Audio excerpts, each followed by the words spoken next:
recently had our own Zoom meeting, a press conference, talking about reparations, discussing with the community. We had over 50 participants in that Zoom meeting. And before that Zoom meeting even began, we had individuals coming into our meeting throwing racial slurs at me and other individuals in the meeting and telling us to die. And that this is some of the things that the Black community here in Evanston has been fighting against for generations, and that this issue does not just stem with housing. And I understand that maybe down the road we may get something done with reparations, that we may someday get direct stimulus checks, that we may get entrepreneurship grants. But this program, as it is incomplete, and it makes no sense to go forward with it. If you put an incomplete bill to Congress, it will not pass, and that same applies here, is that this is a program that is so impactful to the community here in Evanston, the Black community here in Evanston, that $25,000 can change an individual's life, especially when the median income level of the Black community is $44,000 here in Evanston. So we must tread carefully when we do this, that we must take steps that are positive, that are slow thinking, that we are careful with what we propose and what we do going forward. Because the work that we do here will be impactful across the nation. And we are at the doorstep of greatness. And that's when I said at the beginning of this is that we're fighting for something greater than just ourselves. That this will impact generations to come. That if we can get this right, like my brother Kevin alluded earlier, that we will make so much positive change here in the United States, that we will close the wealth gap that has been plaguing our community for generations. And I myself am not a legacy family. My family moved here when I was born, 20 years ago. And I have no stake in this as an individual. But I recognize that my brothers and sisters that have been coming here talking, that have been coming to me with their problems, have recognized that this isn't right. And I said to myself that this is something that I believe in, and that all of us believe in, and that's why we're here today. And so I thank you all so incredibly much for coming today and taking the time to listen to what we have to say when it comes to reparations. Thank you so much. That has brought this into the city. We ask that the city council, the lame duck city council that's sitting, not vote on this bill and turn it into law. There's a new city council coming in May, and we ask that everyone just wait, go back to the drawing board, make up a bill that's inclusive of all the people. And we realize the limitations of the money. The money is not even in the pots here. And so we're fighting on whether to make this an actual bill going forth, a flawed bill that will stain the reputation of Evanston for time going forward. And the 3 minutes. Kevin Brown, I'm a community activist here in Evanston. Been affiliated with this community for 40 years. I married into what they call a legacy family of 4 generations of Evanstonians, and would qualify for the benefit that's being offered in this program. I'm standing here representing my family, other African Americans who are afraid to come forward because of reprisal by the city. We have a history here in Evanston where African Americans who speak out in this city are targeted for retaliation. And so some of us are standing up to speak truth to power. We want to speak about why this program in Evanston is not reparations. Reparations is meant not only to repair past harm for racial discrimination and white supremacy. Reparations are meant to close the racial wealth gap. Reparations are meant to close the racial wealth gap.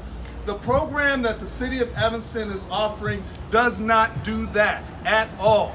As a matter of fact, in Sacramento, California, the Sacramento Housing and Redevelopment Agency offers a similar program targeted toward African Americans with an even greater benefit of $28,000 that goes toward housing and closing the costs when a person purchases a home. That program is not called reparations. It's called a social equity housing program that's meant to encourage investment in the African American community. But it is not reparation. Reparation is meant to close the racial wealth gap, and that's what we want in Evanston. We want a real program. We don't want a program that's a fraud. We don't want a program that is fraudulent and is going to be presented to the United States of America as real reparations. We don't want piecemeal reparations. We want real reparation. We want reparation that's going to make a difference for black people in Evanston, Illinois. We want reparation that's going to lift up black people in Evanston, Illinois. We want reparation that's going to close the racial wealth gap in Evanston, Illinois. So we are here to represent our community, because not only is it important for the Evanston community, it's important for African Americans all over the United States of America. And that's what we're representing today. This is important. This is not some small thing. We don't want a program that is not reparations to be represented across the country that will have a negative impact on other black people across America. Proposal. We are so excited in the city of Evanston to be nationally recognized for such an exploratory feature of repair of damages to African Americans and blacks who have experienced damage through slavery and injustice throughout our years of being here.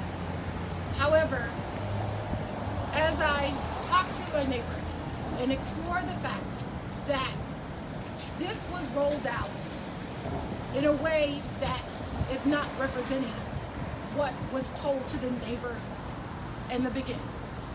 To have neighbors go to initial meetings over a year ago and talk about they would be receiving a check from the city of Evanston, to have it introduced in city council as if it was a housing supplement for African Americans.